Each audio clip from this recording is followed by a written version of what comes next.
Sri Gurubhyo Namaha Hari Om.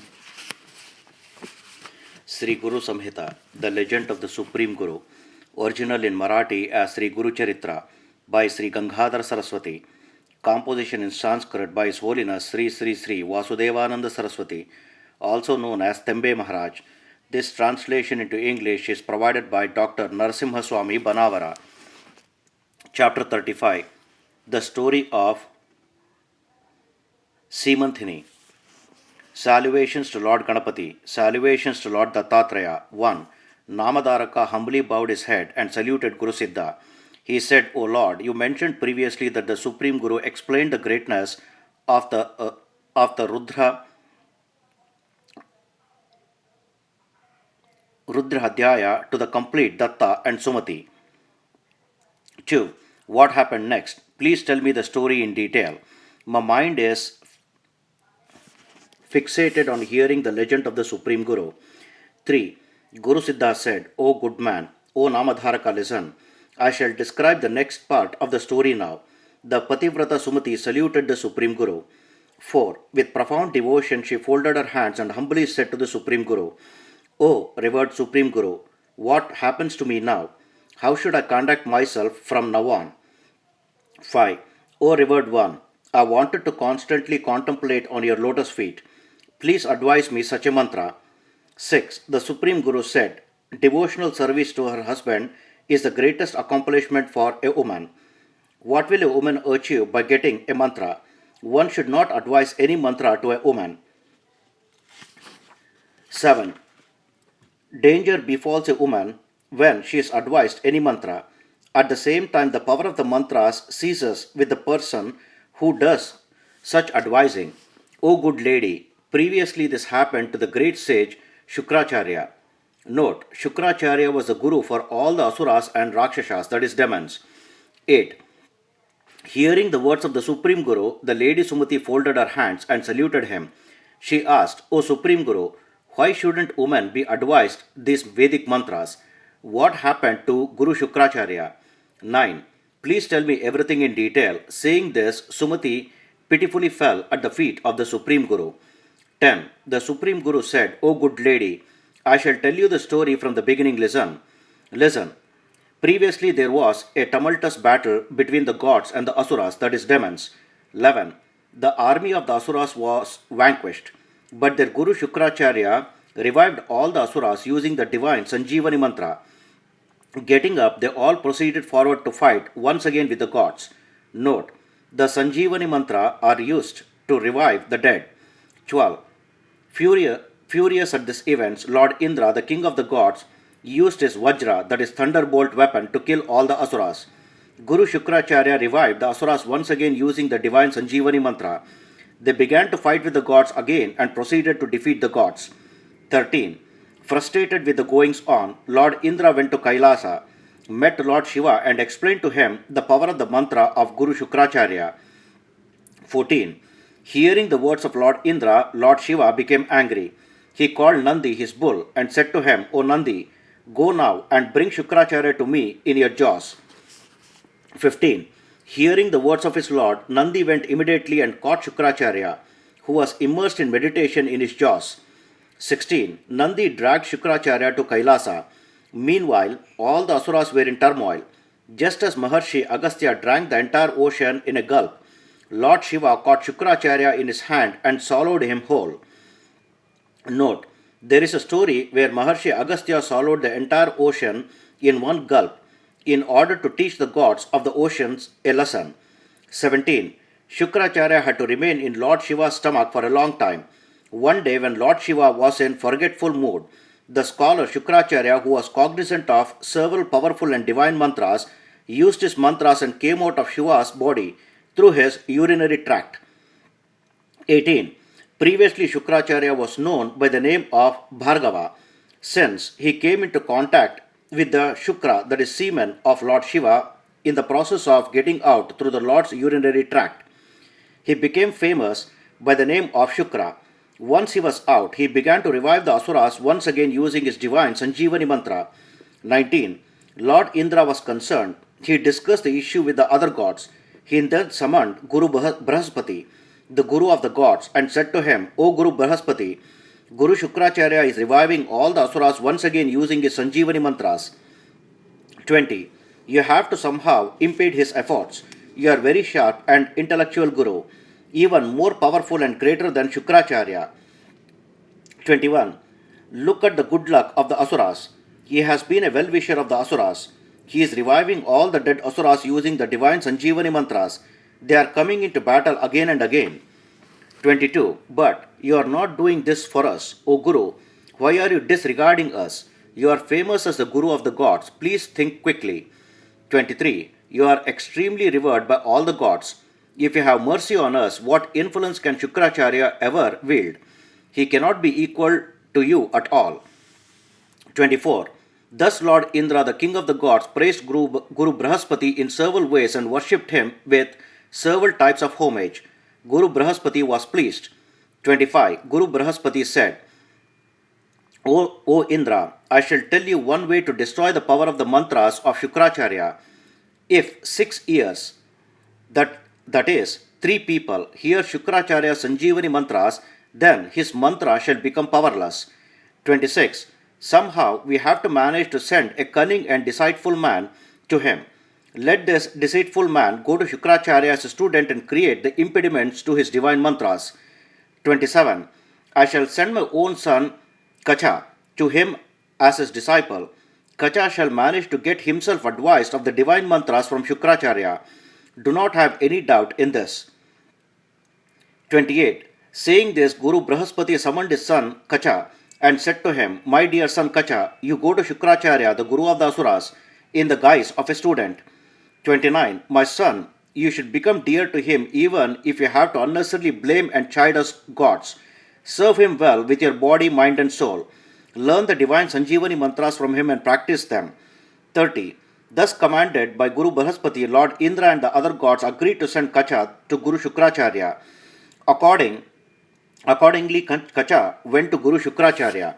31. Kacha prostrated himself before Guru Shukracharya, saluted him and politely stood before him. Guru Shukracharya asked him, Who are you? Why have you come here? 32. Kacha replied, I am a Brahmin boy. Your fame has spread far and wide. Hearing about that, I have come here with the intense desire of becoming your disciple and serving you well. 33. Service of your lotus feet is my primary intention. This is certain. You are a Chintamani to your devotees. You are the protector of the orphans in this world. 34. His words invoked mercy and sympathy. Speaking thus, Kacha humbly bowed his head and saluted Guru Shukracharya. Meanwhile, Guru Shukracharya's daughter Devayani, who was standing nearby, saluted her father and addressed him thus. 35. Devayani said, Dear father, this person looks like a Brahmin. He has auspicious marks on him. Please accept him as your disciple and educate him. 36. She thought in her mind, This Kacha is very handsome. He is absolutely amazing and looks like Manmata, the god of love. I wish he will become my husband and lover. 37. Thus Devayani thought in her mind and requested her father to accept Kacha as his disciple. Out of affection for his daughter, Guru Shukracharya accepted Kacha as his disciple. 38. Once his education started, the Asuras noticed his behaviors and decided that Kacha was a deceitful disciple of their Guru. They spoke among themselves, This Kacha is in a disguise. He has come from the party of the gods. 39. This Kacha will learn all the divine mantras from our Guru Shukracharya and then will go back and teach the mantras to the gods. Then all our valiant efforts will go in vain. 40. One day Kacha went into the forest to collect Samit for the sacrificial fire. Several evil-minded Asuras accompanied Kacha into the forest, saying that they would help him. Note, Samit refers to the sacrificial twigs and sticks from several trees, such as Ashwatha tree. These Samit are used in the ritual sacrifices. 41. The Asuras accompanied Kacha into the forest where they deceived and killed him. The Asuras collected the Samit and other ingredients and returned to their respective homes. 42. Devayani, the beloved daughter of Guru Shukracharya, was worried that her lover Kacha had not returned. She said, O father, my beloved Kacha has still not returned home. 43. I shall not eat my food until he comes back. Hearing her words, Guru Shukracharya began to worry as well. 44. Meditating with his divine powers, Guru Shukracharya realized that Kacha was dead in the forest. He went into the forest, revived Kacha using his divine Sanjeevani mantra, and brought him back home. 45. After several days had passed, the revengeful Asuras followed Kacha when he went into the forest. The evil-minded Asuras killed Kacha in the forest. 46.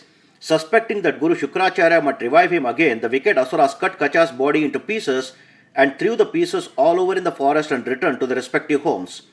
47. The sun had set by the time. Noticing that Kacha had not returned home in spite of it being late in the evening, Devayani said to her father, "O father, my beloved has still not come home."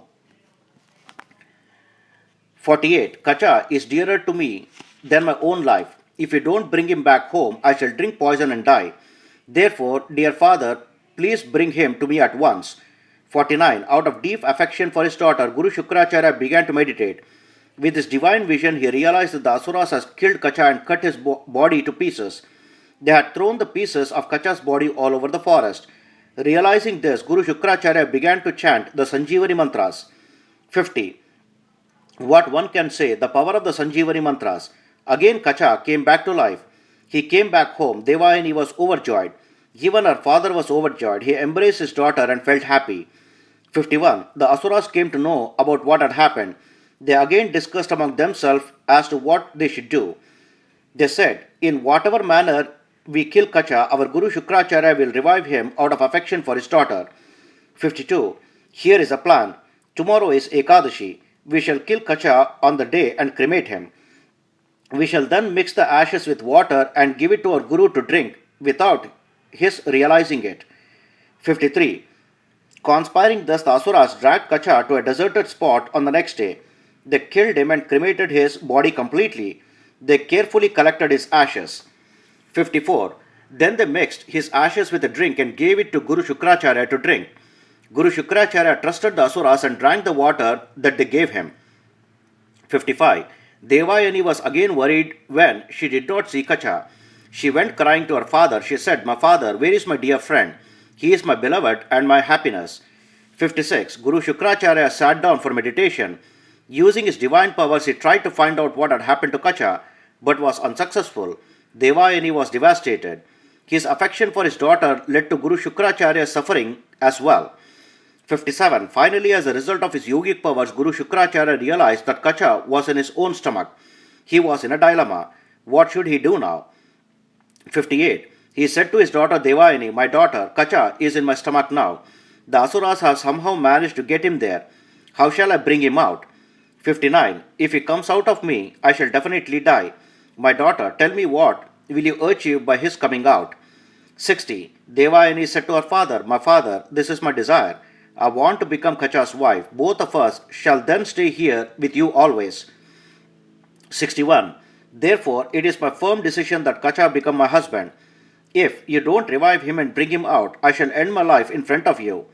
62. Hearing her words, Guru Shukracharya was troubled.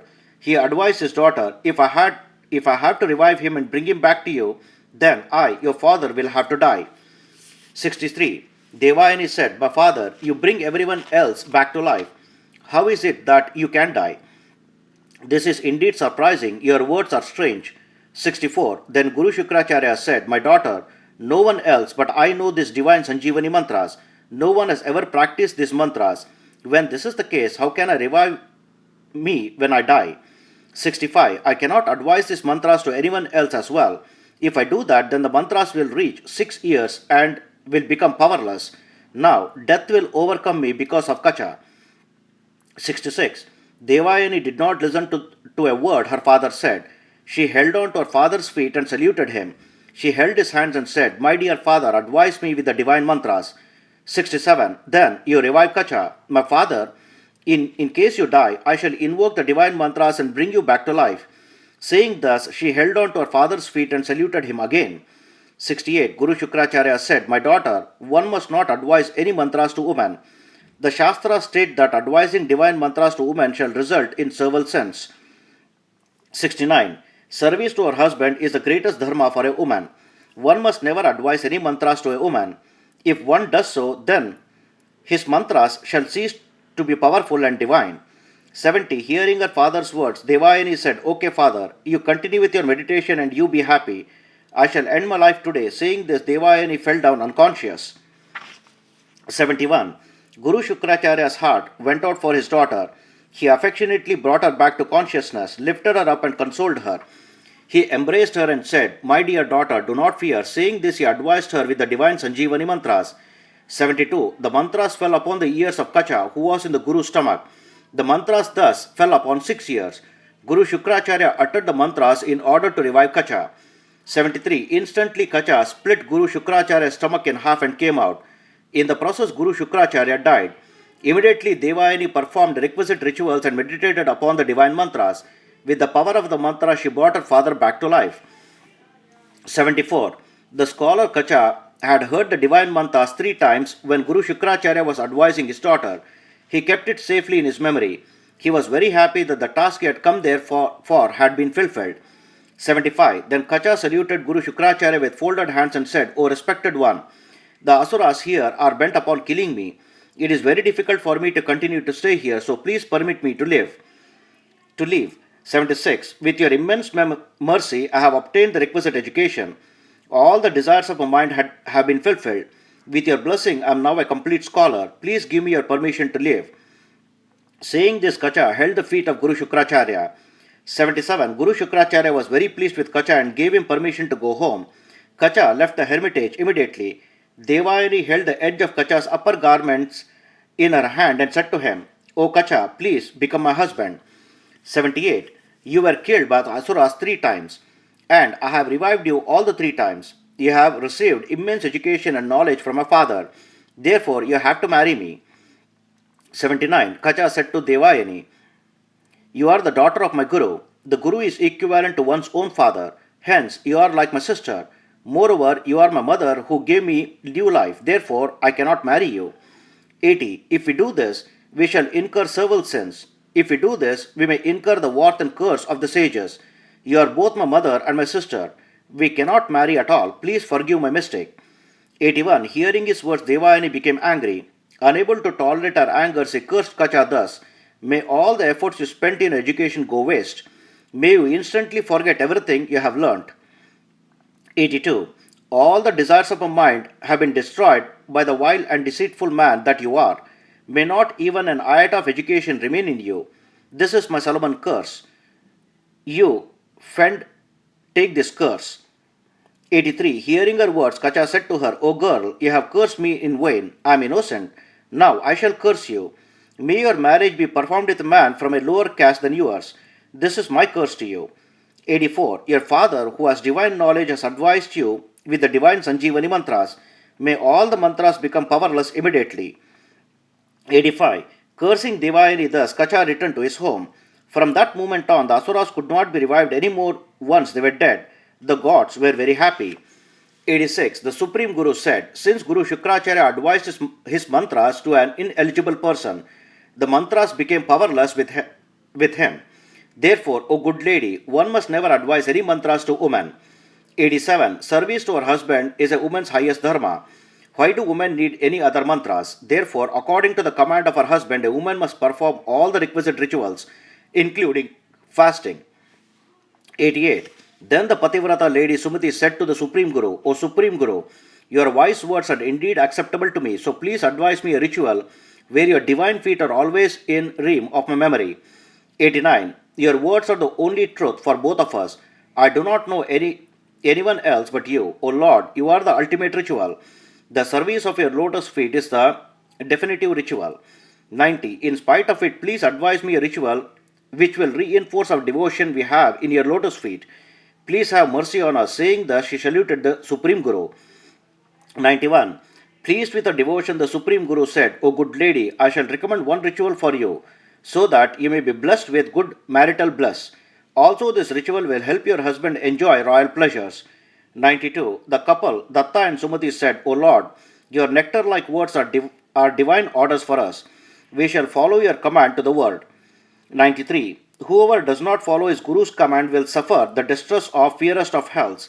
Your words are like the divine order for us. Saying this, they touched the feet of the Supreme Guru and saluted him. 94. Then the Supreme Guru felt compassion for the couple. The merciful one happily advised them a great ritual which emancipates one from the bonds of this world. 95. Guru Siddha said to Namadharaka, the Supreme Guru affectionately advised this great and amazing ritual to the couple Datta and Sumati. 96. The Supreme Guru said, I shall tell you a story now. Previously, Maharshi Saunaka and the other sages had requested the great Maharshi Sutta to recommend a unique ritual. 97. At that time, Maharshi Sutta had described the ritual and its associated story. I shall tell you the same story now. This ritual is extremely holy and can be performed by both men and women. This ritual is called Somavara Vrata. 98. Whoever worships Lord Shiva with this ultimate and supreme bliss, the definitive independent one, the unchanging and unwavering one, and the perfect and untainted one shall attain fulfillment of all their desires. 99. Whether he is interested in material things or whether he renounces everything in the world or whether he is filled with the lust and lechery, if a person worships Lord Shiva with profound devotion, the Supreme Lord will be pleased with that person. 100. If a couple wishes to cross this difficult ocean of life, then both husband and wife should observe the Somavara Vrata. This is the Vrata ritual for Lord Shiva. 101. According to the Vedas and other sacred scriptures, a person who performs this ritual shall quickly cross the difficult ocean of life. He shall attain fulfillment of all his desires and wishes. 102. This Somavara Vrata is far more excellent than any other ritual. This entails worshipping Lord Shiva with profound devotion and respect. And this ritual shall yield fulfillment of all desires and wishes. 103. A person may or may not fast the previous night, but he should make a sankalpa, that is solemn vow, to perform the ritual according to procedure. He must abstain from all pleasures the previous day and night. On Monday, he must perform the ritual as prescribed in the scriptures. 104. Anybody, brahmachari or householder or anyone else, including sannyasi, man or woman, virgin or widow, can perform this ritual. 105. I shall tell you an ancient story associated with this ritual. Pay attention and listen with devotion and respect. 106. This story is from Skanda Purana. Just by listening to this story, one can achieve success in any tasks he makes a sankalpa, that is solemn vow, to perform. Previously in the land of Aryans, that is India, there was a kingdom with a very righteous king who ruled over it. 107. The king was named Chitravarma. He was a staunch follower of Dharma. He had attained numerous amounts of merit as a result of his faith and righteous duties. He discharged his royal duties faithfully. He was a protector of the righteousness and punisher of the unrighteous. 108. King Chitravarma used to perform all religious and righteous activities. He had defeated all his enemies and reigned supreme. His kingdom was filled with all kinds of treasure. He was also very brave and a great warrior. 109. Along with his wife, King Chitravarma constantly worshipped Lord Shiva.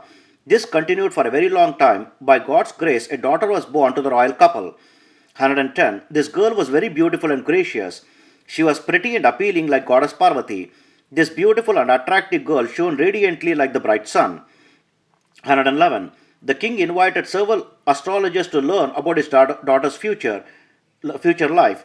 Experts and scholarly astrologers who could see into the far calculated the time of her birth and said the following to the king. 112. The astrologers said, the girl has many excellent qualities. This girl shall attain fame by the name of Seemanthini. She will be auspicious like Goddess Parvati and beautiful like Queen Damayanti. Note, Queen Damayanti was the queen of King Nala. She was known for her great beauty. King Nala is famous as the greatest dice player and the most celebrated chef in Hindu mythology. The story of King Nala and Queen Damayanti appears in the great epic Mahabharata. 113. This girl will be famous like river Ganga, good natured like goddess Lakshmi, intelligent like Aditi, the mother of the gods, and Pativrata like Queen Sita.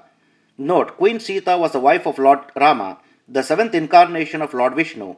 Queen Sita and Lord Rama are the central characters in the great epic Ramayana.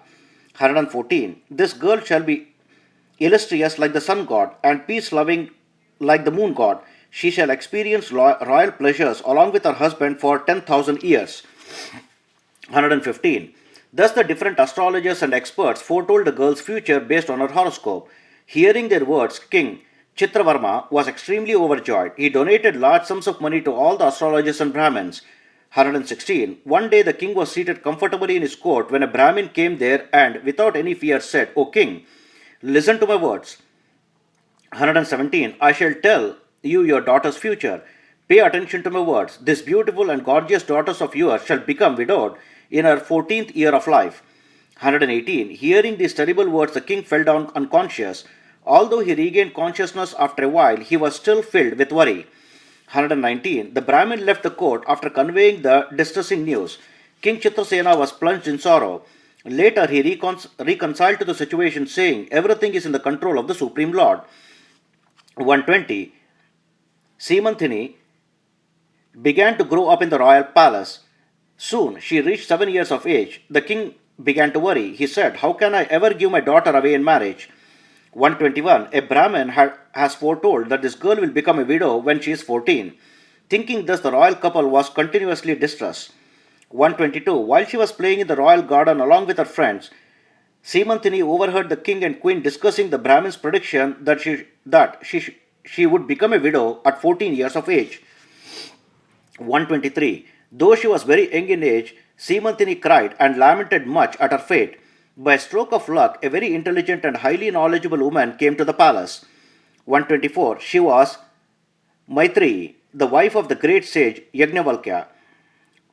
When the very chaste, virtuous and pious Maitreyi came there, Seemanthini held on to her feet.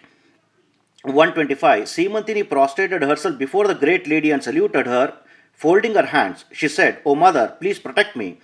126. Please give me an idea with which I can protect my Saubhagya, that is the joyous state of wifehood, and keep it steady forever. Please protect me. My mind is very troubled, therefore I am requesting you in earnest. 127. Hearing the girl's words, Maitreyi, who was an excellent expounder of and debater of the Vedas, said, My daughter, you immediately seek refuge in Lord Shiva, who is present along with his consort Uma. You perform the Somavara Vrata. Your Saubhagya shall become steadfast as a result of that ritual. 128. Seemanthini asked, O mother, how should I worship Lord Shiva? Please describe everything in detail to me. How should one perform the ritual? You are like my mother. Please tell me. 129. Then Maitreyi said, You have to perform the Somavara Vrata according to procedure. You should fast the entire day on Monday and perform this ritual, worshipping Lord Shiva with profound devotion and respect. 130. According to procedure, you have to take a ritual bath, wear pure and clean clothes, and worship Lord Shiva and Goddess Parvati with a devotion and a steadfast mind. 131. All sins are destroyed by performing Abhisheka to Lord Shiva and Goddess Parvati. By worshipping the divine seat, one attains an entire kingdom. Saubhagya and superior marital bliss are obtained by worshipping them with fragrant sandalwood paste, akshata, that is colored rice and flowers. 132. One attains fragrance in one's body by worshipping the divine couple with incense. By offering divine light, one attains luster and radiance in one's body. Offering Naivedya, that is food items, fruits and drinks, will bestow upon a person all kinds of material pleasures. By offering Tambula, that is betel leaves and betel nuts, one obtains immense wealth. 133. By saluting Lord Shiva and Goddess Parvati with profound devotion, one attains fulfillment of all the 4 Purushastras. Chanting of the divine mantras bestows upon a person all the 8 forms of treasures. 134. By performing a sacrifice in the Lord's honor, one attains an increase in his fortune. By praising the divine couple with hymns and chants, one flourishes in his life. By feeding Brahmins after the puja, one shall appease all the gods. 135. Therefore, O girl, you perform the divine Somavara Vrata. All your troubles shall be vanquished. Lord Shiva will destroy all of your sins and fears. 136. By worshipping Lord Shiva and Goddess Parvati, you shall be freed from all your sins. Seemanthini heard all the narration with profound devotion and then made a sankalpa, that is Solomon vow, firmly to perform the ritual. 137. Soon after that, the intelligent Seemanthini performed the Somavara Vrata according to procedure. Seeing this, her father king Chitravarma was very happy. He decided that she was now eligible for marriage. 138. He thought to himself, I have to get my daughter married at the right time. I shall not delay. Whatever is written in her destiny shall happen. 139. King Chitravarma sent his ministers to several kingdoms in search of a suitable groom for Seemanthini. The ministers soon found a royal prince. He was the son of King Indrasena from the lineage of King Nala. 140. His name was Chandragada and he shone radiantly like the full moon. King Chitravarma gave his daughter Seemanthini to Prince Chandrangada in marriage and performed the wedding according to procedure with great pomp and splendor. 141. Numerous kings from several kingdoms all over the world attended the royal wedding. King Chitravarma provided excellent and gracious hospitality to all the kings and presented them with special gifts. 142.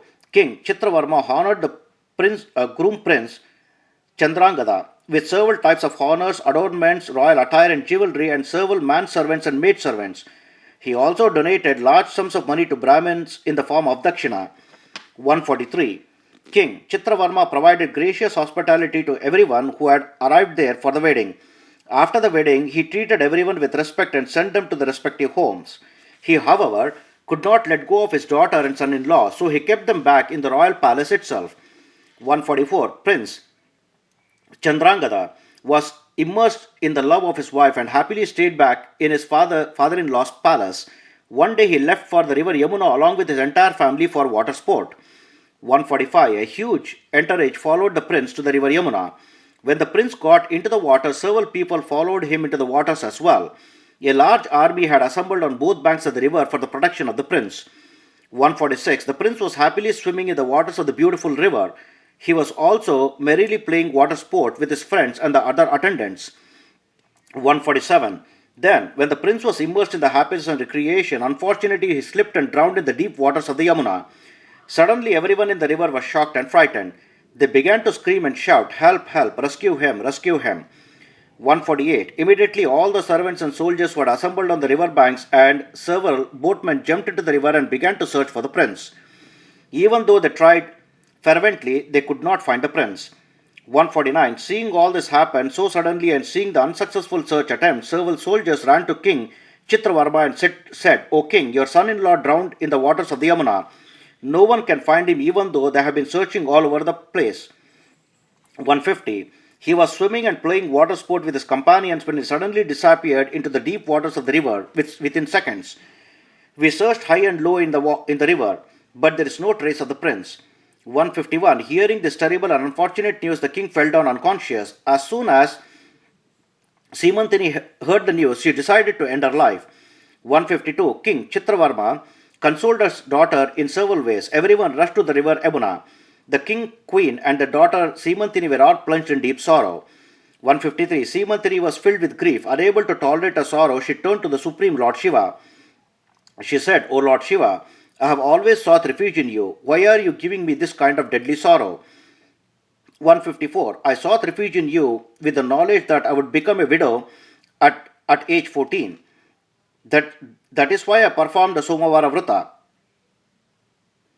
In your honor, everything has become a waste now. 155. I thought that all the rituals and donations that I have made in your honor were everlasting. That is why I had sought refuge in you.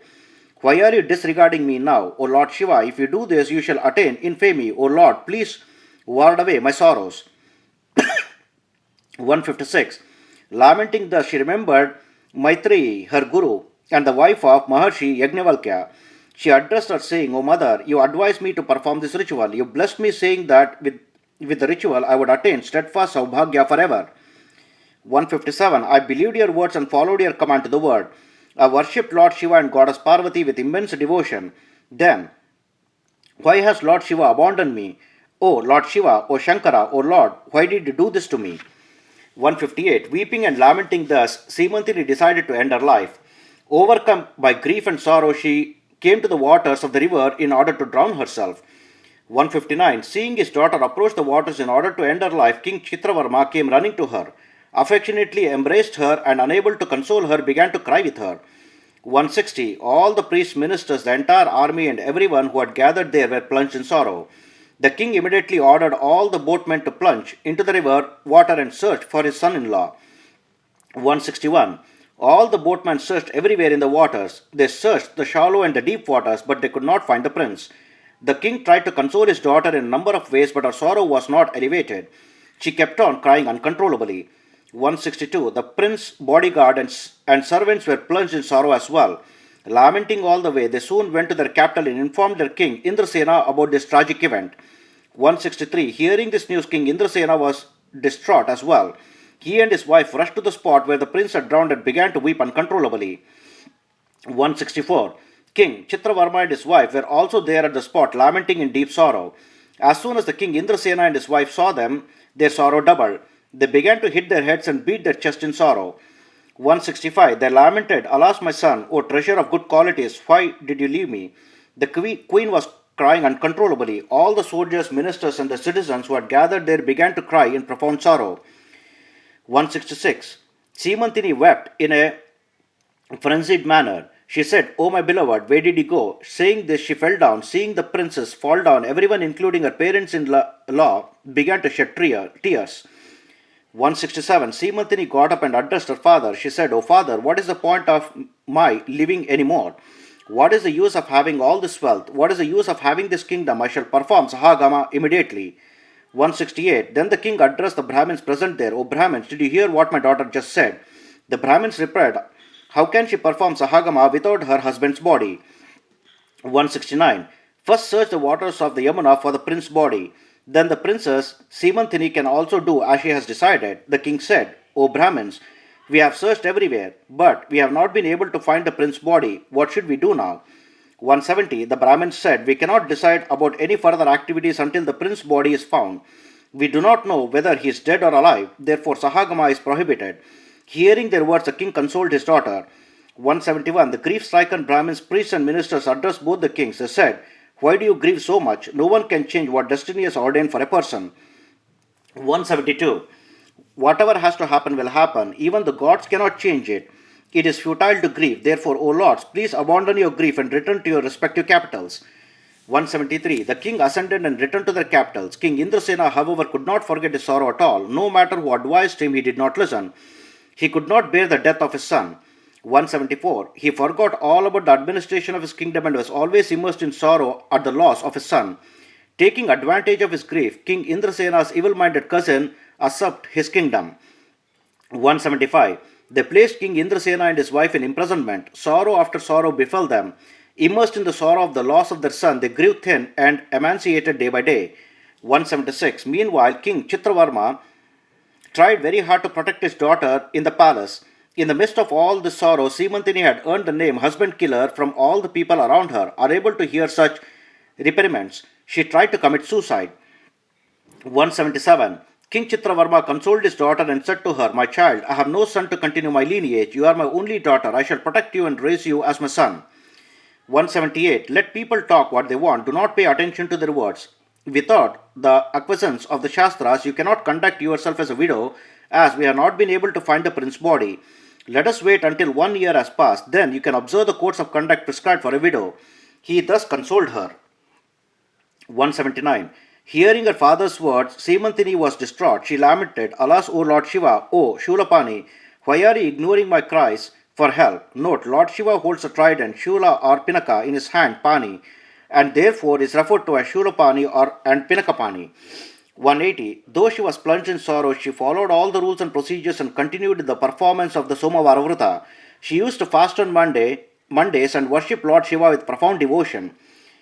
181. Meanwhile, what can be said about the amazing events that followed the drowning of Prince Chandrangada in the river Yamuna? After drowning in the roaring waters of the river, the prince reached Patalaloka, the nether regions ruled by Vasuki, the king of serpents. Note, there are 3 kings of serpent world, Adishesha, Vasuki and Takshaka. They are called Nagaraja, where Naga is serpent and Raja is the king. 182. On that day the serpent girls had come from Nagaloka, the abode of snakes and serpents, to the river Yamuna for water sport.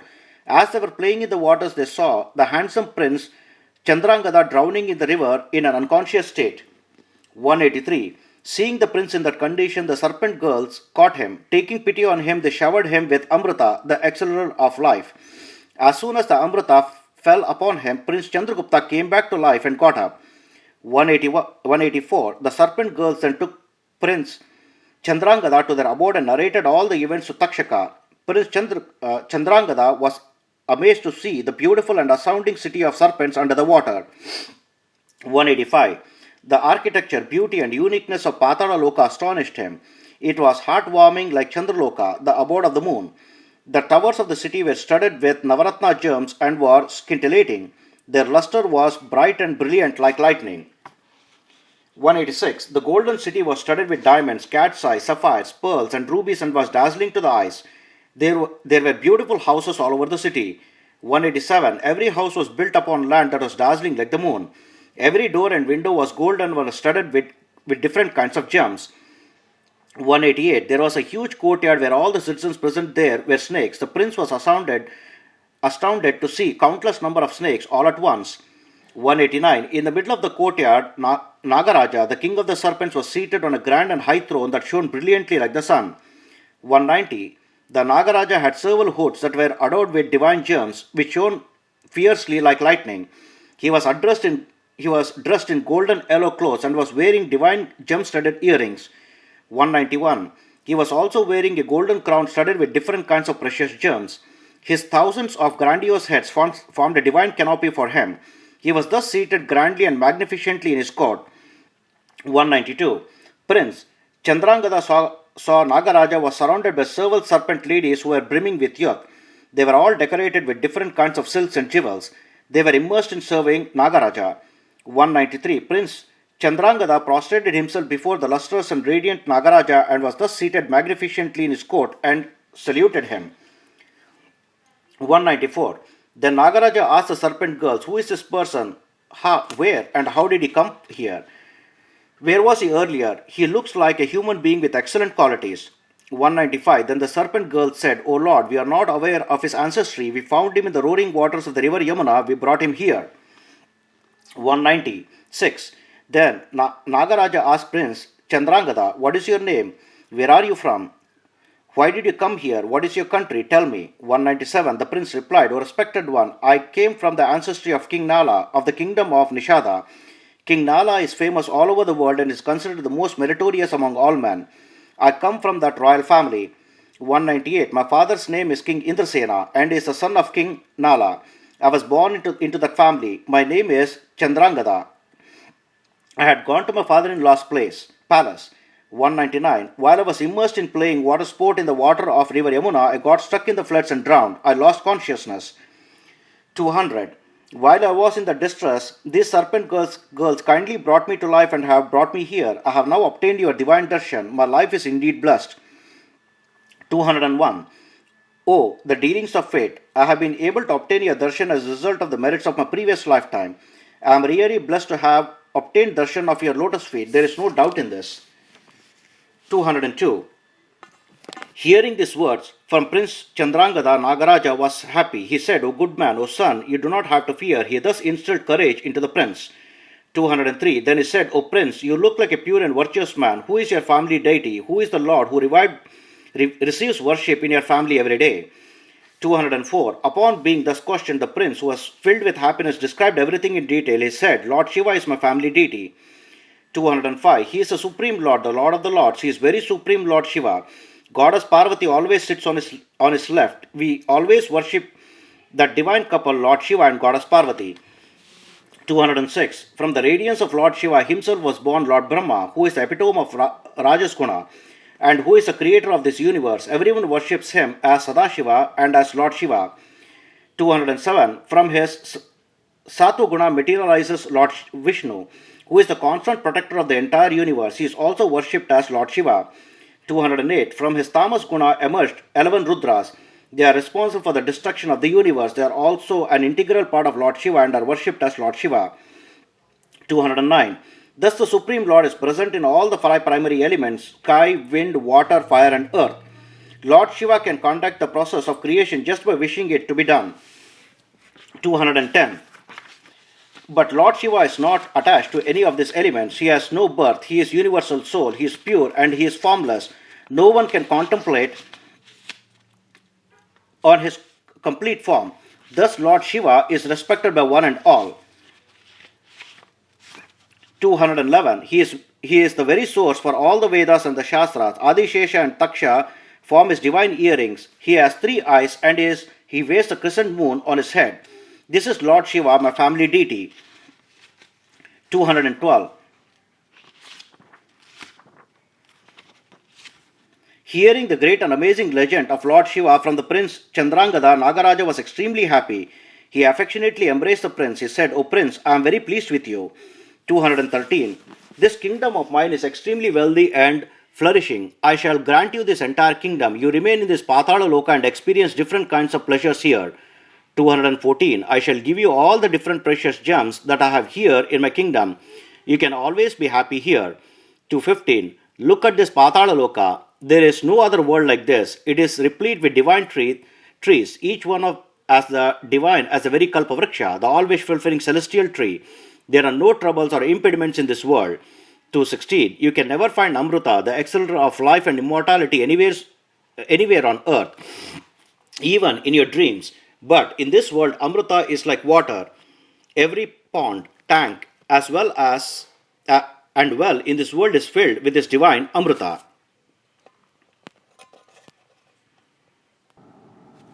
217. There are no diseases in this world. There is no fear of death here at all. People here do not fear death, diseases, or any kind of troubles even in their dreams. 218. O Prince, you can live here comfortably. There are no causes for any worry. Thus, Nagaraja requested Prince Chandrangada in several ways. 219. The prince replied, O Nagaraja, I am the only son of my father. My wife is very young. She is only 14 years old. She is constantly immersed in the worship of Lord Shiva. 220. It has been only a few days since we have been married. My mind is fixed on her, and only her. I want to see my parents now. I believe that both of my parents are immersed in deep sorrow. 221. I am positive that as soon as I drowned in the waters of the river Yamuna, my parents were filled with immense grief. Thinking that I am dead, my wife would be ready to die as well. Everyone there, including my friends and relatives, will be filled with sorrow and will be facing death in the eye.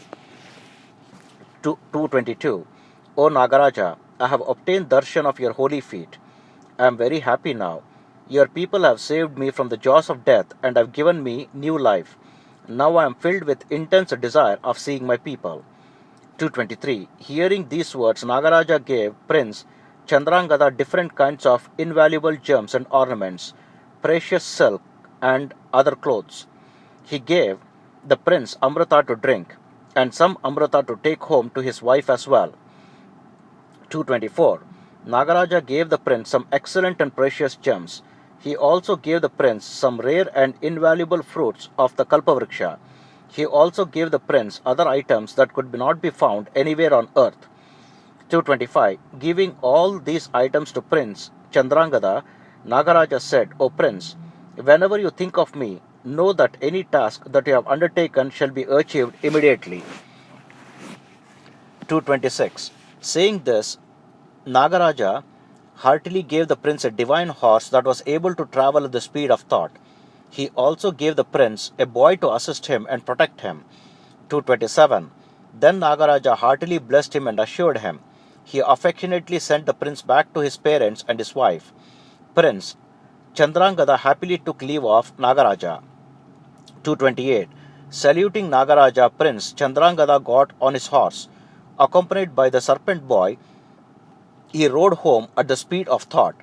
229. Within moments he was back at the spot where he had drowned in the waters of the river Yamuna. He came out of the water on his horse and stood on the river bank. 230. Since it was Monday, Seemanthini had come to the river for a ritual bath. Her friends and servants had accompanied her. They were sitting on the river bank. Seeing the prince come out of the water on his horse, Seemanthini turned to her best friend and said to her, 231. She said, "Oh friend, look there, look there. What a surprise. See that man on the horse. He just came out of the water. Oh friend, who could this man be? And there is a serpent boy accompanying this man on the horse." 232. Could he be a Rakshasa, that is demon in the guise of a man? Who is he? He looks like a human and he looks so divine and handsome sitting on the horse. 233. What an exquisite good looks he has. He looks resplendent and radiant like the sun god. He is wearing a divine garland and excellent clothes. His divine fragrance is spreading all over. 234. This divine fragrance is spreading up to 10 yojanas away. I have never seen such a handsome young man anywhere before. Note, a yojana is a measure of distance equal to about 10 miles. 235. Seemanthini looked at the prince on the horse with fear and doubt in her eyes. But she kept on looking at him again and again. Finally she said, "This is strange. He looks like my husband." Saying this, she remembered the form of her husband. 236. Meanwhile, Prince Chandrangada also saw Seemanthini and thought to himself, "Who is she? She looks like my wife, Seemanthini. If she is my wife, then why doesn't she have her Mangal Sutra, that is black bead necklace, a sign of marital status, around her neck? Why isn't she wearing her pearl strings?" 237. He again looked at her all over. She was not wearing kumkum on her forehead, nor she was wearing turmeric on her hands and cheeks. He thought to himself, "She is not my wife. She is someone else who looks like my wife." He was filled with doubt as well. 238. Thinking thus, he got down from his horse. Constantly thinking of his wife, he sat down on the river bank with the serpent boy. 239. After a while he approached Seemanthini and affectionately asked her, "O good lady, what is your name? Where are you from? O Sati, who is your husband?" 240. Why are you in such deep sorrow at such young age? Signs of grief and sorrow are clearly evident on your face. Please tell me without hesitation. I am asking you these questions out of affection. 241. Hearing those affectionate words, Seemanthini became shy to answer him herself. She pointed to her friend to describe her story in detail to the handsome young man. 242. Her friend said to the prince, "O good man, this beautiful and virtuous young lady is named Seemanthini. She is the queen of Prince Chandrangada and the daughter of King Chitravarma." 243. Her husband Chandrangada was extremely handsome man. Unfortunately, he drowned into this very river while playing water sport. 244. Unable to bear the sorrow, this girl widow is suffering in much distress. Since she has been grief-stricken and crying for several days, her beauty has been marred. 245. This Seemanthini has been performing the Somavara Vrata for a long time now. Today is Monday. She is fasting the whole day today. She has come here to the river Yamuna to take a ritual bath in the holy waters. 246. Even her parents-in-law have become emancipated as a result of their sorrow on losing their son. Their cousins have usurped the kingdom and have imprisoned her parents-in-law. 247. Troubled by all these sorrows, my friend, Seemanthini is still worshipping Lord Shiva with profound devotion. She fasts every Monday and observes this ritual very strictly. 248. As a friend proceeded to tell the prince even more of her story, Seemanthini cut her short and addressed the prince. "You look extremely handsome like Manmata, the god of love. Who are you? Why are you asking me all these questions?" 249. Are you a Gandharva or a Siddha? Are you a god or a Kinnara or a human being? You look like a human being. For what purpose are you asking us all those questions? 250. I feel that the questions that you are asking out of affection are too personal. Have I ever seen you before? I am not able to pinpoint that clearly. 251. Since you are asking me all those questions out of affection, I feel that you are my own. What is your name? Please tell me. Saying thus, she remembered her husband. 252. Seemanthini remembered his handsome features, love and graciousness, and began to weep uncontrollably. Tears were rushing down her cheeks. Seemanthini fell on the ground. 253. Seeing her sorrow with his own eyes, Prince Chandrangada was stunned. He held his own sorrow as long as he could. After a while, he began to cry as well. 254. Both cried for a long time. After a while, the prince calmed down. He washed his tear-stricken face in the river and then said to Seemanthini, "O good lady, calm down. Do not cry. I am a divine person." 255. Saying thus, the prince came near the sorrowful Seemanthini and held her hands. He said, "Do not cry. I shall tell you a secret." 256. Saying this, he led to an isolated spot and consoled her. He said, "O good lady, I know your husband. He is safe and happy somewhere nearby." 257. As a result of your Somavara Vrata, your husband shall come back to you soon.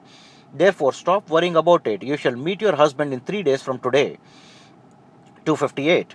Your husband is my friend. O good lady, he is my life.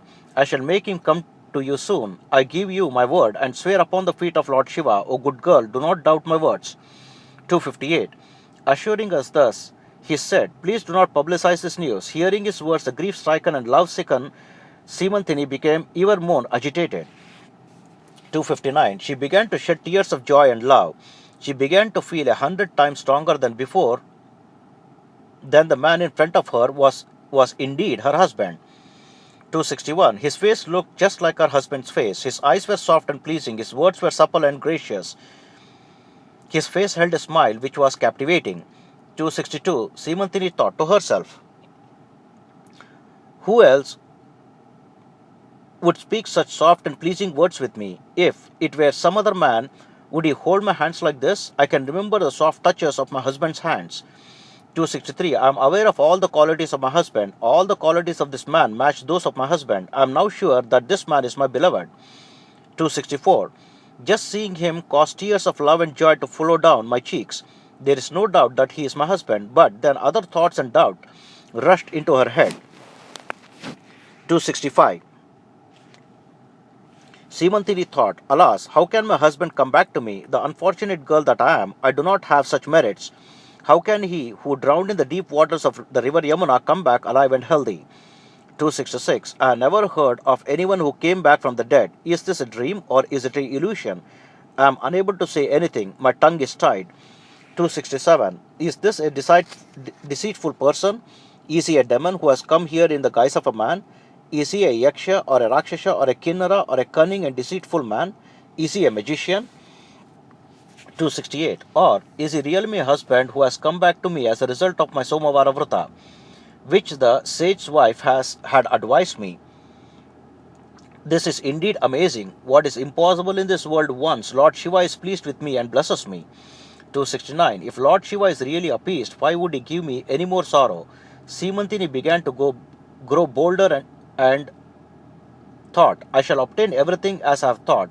Even if my husband is cremated, I will get him back. Lord Shiva is definitely pleased with me. 270. Meanwhile, Prince Chandrangada bade farewell to Seemanthini. He got up on his horse with the serpent boy and rode back to the capital.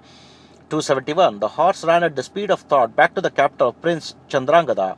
First the prince summoned the serpent boy who was with him. 272. He said, O serpent boy, now go to my cousins and tell them of my arrival. If they do not heed my words, then I shall attack them and destroy them completely. 273. Immediately the serpent boy went to the palace and conveyed the news to the evil-minded enemy king who was seated on the throne. 274. He said, O king, you have to go to meet Prince Chandrangada immediately. Leave now with your family and remember the Prince Chandrangada has travelled to Patala Loka to secure the friendship of Takshaka, the king of the serpents. 275. You thought that Prince Chandrangada drowned in the waters of river Yamuna and died. You betrayed your king and usurped his kingdom. 276. I am now advising you as a well-wisher. If you wish to live, then go seek refuge with Prince Chandrangada along with your entire family.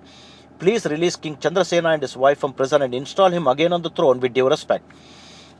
277. Otherwise Prince Chandrangada and the entire army of snakes and serpents who are his friends shall attack you. If they attack, you shall be shred to pieces. This is certain. Therefore go immediately to see the prince. 278. If you do not like my words, then prepare for a battle where you and your family will be completely destroyed. My king Nagaraja, the king of serpent, has sent me to assist the prince. 279. Hearing his thunderous words, the cousins became frightened. They decided among themselves, we have committed a huge blunder. Let us go surrender immediately. 280. If you fight with Prince Chandrangada, then the great snake, Takshaka, will destroy us. We shall also be criticized by the entire world, and moreover, we shall all lose our lives. 281. Deciding thus, they released King Indrasena and his wife from prison. They offered the royal couple new clothes and ornaments, seated them on the throne, and asked for forgiveness. 282. They saluted King Indrasena and begged his forgiveness. They touched his feet and said, we have committed a huge blunder. Please forgive us and save us from death. 283. Then the serpent boy addressed King Indrasena. He said, O king, your son is safe. He has returned from Patala Loka. Fortunately, he was able to have darshan of Nagaraja, the king of the serpents. 284. Hearing this elixir-like words, King Indrasena and his queen fell down on the ground in the state of shock and sorrow. 285. Then the serpent boy revived them back to consciousness. He consoled them and said, forget all your worries and sorrows now. Your son will be coming here soon to seek your darshan. 286. Then the loving father and king abandoned his sorrow. He called his ministers and with great happiness ordered that the city be cleaned and decorated completely. 287. After ordering his ministers, the king, accompanied by his queen and his whole family, went quickly to receive his son. 288. Everyone, including priests, elders, ministers, and citizens, got ready with curiosity to see the prince who had come back from the dead. 289. Everyone was filled with great joy. The king's happiness knew no bounds. He was eagerly counting the minutes as to when he would see the prince. This loving father was thus waiting enthusiastically. 290. Musical instruments were playing everywhere. All the people who had gathered there were filled with ecstasy. Sounds of praises and adulations were to be heard everywhere in the honor of the prince who had come back. 291. All the people came with great pomp and splendor to see the prince Chandrangada. As soon as he saw his parents, Prince Chandrangada affectionately saluted them. 292. His father, King Indrasena, was overjoyed. He affectionately hugged his son tightly. Tears of joy ran down his face. With a voice brimming with emotion, he blessed his son. 293. King Indrasena, my son, you are my life. You have come back alive to us, O child. Without you, we were just like living corpses. He said the same words over and over again. 294. Prince Chandrangada embraced his emaciated and grief-stricken mother and said, O mother, you had to suffer so much distress on my account. 295. O mother, I am not your son, I am your enemy. I remained in Patala Loka enjoying the divine pleasures there while you were experiencing untold sorrows and anguishes here. I never brought you any happiness. 296. I went to the abode of Nagaraja in the divine Patala Loka and made you experience such immense sorrow and sufferings here day and night. 297. Mothers' minds and hearts are normally very soft when it comes to their own children. This stone-hearted son of yours has brought about untold misery upon you. 298. If a person does not understand his mother's grief, then he is foolish and equal to dirt. If he drinks her breast milk even once, he cannot escape those maternal depths any time in his life. 299. There is no God greater than one's mother. When this is the case, how can any son be free from the depths of his mother? Therefore, one should consider one's mother as goddess Parvati herself. 300. Whoever causes grief and sorrow to his mother shall suffer extreme distress in hell. Such a foolish person shall suffer poverty and childlessness for 7 lifetimes.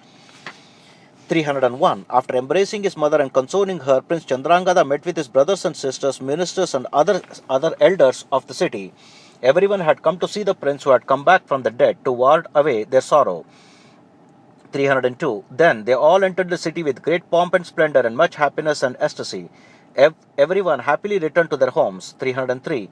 King Indrasena affectionately honored the serpent boy, his son's friend, with different kinds of clothes and ornaments and took leave of him with respect.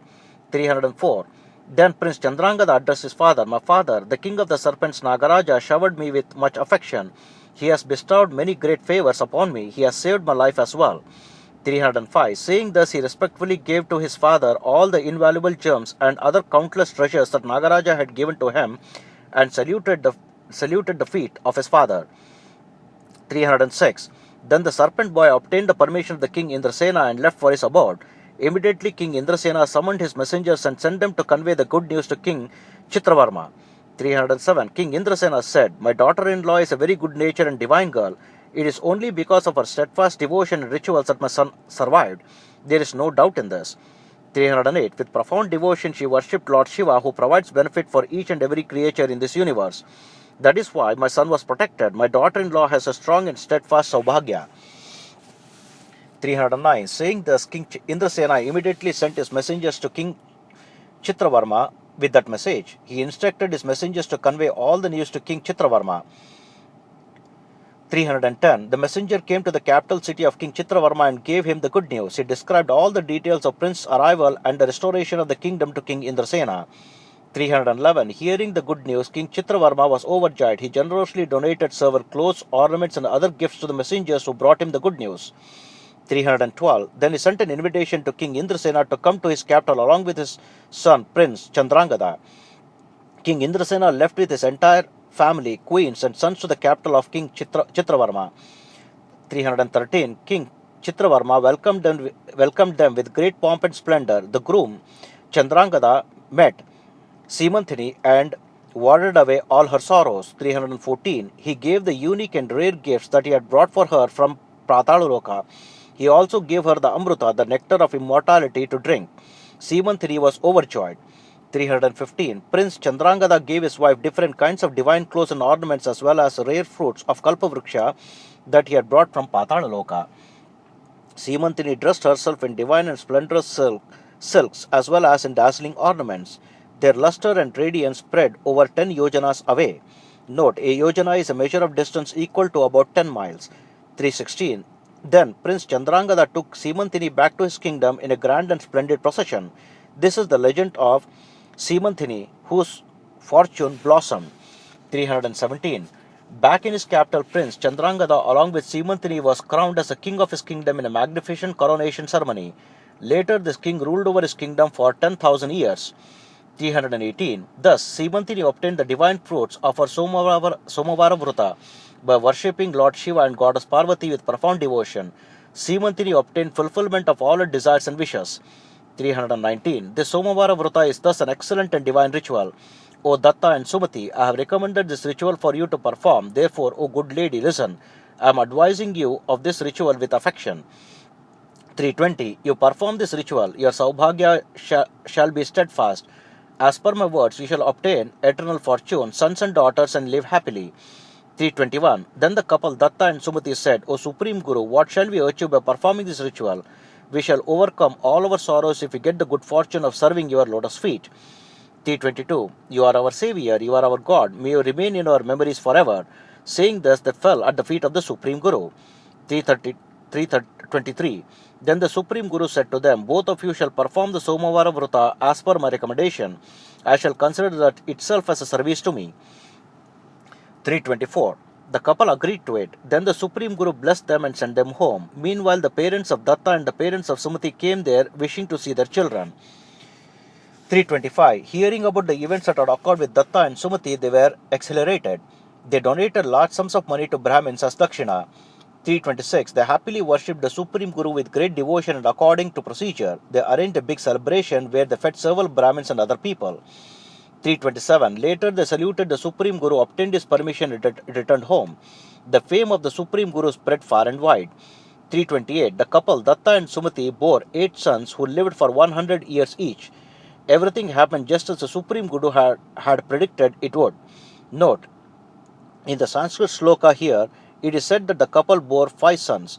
In chapter 32, sloka 137, however, the Supreme Guru blessed Sumati with 8 sons. Therefore, it is noted in this verse that the couple bore 8 sons. How could the Supreme Guru's words ever be false? 329. Every year the couple would come to Gandharva Nagara with profound devotion in order to obtain darshan of the Supreme Guru. They remained devoted to the Supreme Guru and finally attained salvation. 330. Hearing the amazing and extremely holy legend of the Supreme Guru from the lips of Guru Siddha, Namadharaka was filled with happiness. He drank the nectar, that is the Sri Guru Charitra. 331. The Brahmin Saraswati, the son of Gangadhara, told this amazing story. May the Supreme Guru Sri Narasimhaswamy Saraswati be pleased with this. 332. May all the people respect the amazing and extensive legend of the Supreme Guru. The Supreme Lord Shiva will be pleased when people chant this holy legend. There is no doubt in this. 333. This great legend Sri Guru Charitra is sweeter than sugar. Who needs a mirror to see one's bangle in one's own hands? 334. When the very Supreme Guru is in front of us, who needs illustration and examples of his divine mercy? The legend of the Supreme Guru, who is the ultimate object of all praises and fame, is extremely famous. What more is left to say? 335. All of you listen. I am telling you a procedure which will help you get merits both in this world and in the next. The service of the Supreme Guru is the only way to get merits very quickly. 336. It is a tent in which one can easily obtain Amrita, the elixir of life.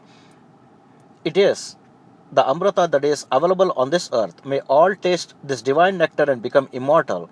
337. The divine Sri Guru Charitra is like Kamadhenu, the always fulfilling celestial cow. It can grant fulfillment of all desires and wishes.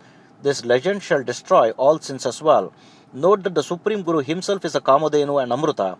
By drinking this nectar, one shall become purified and extremely holy.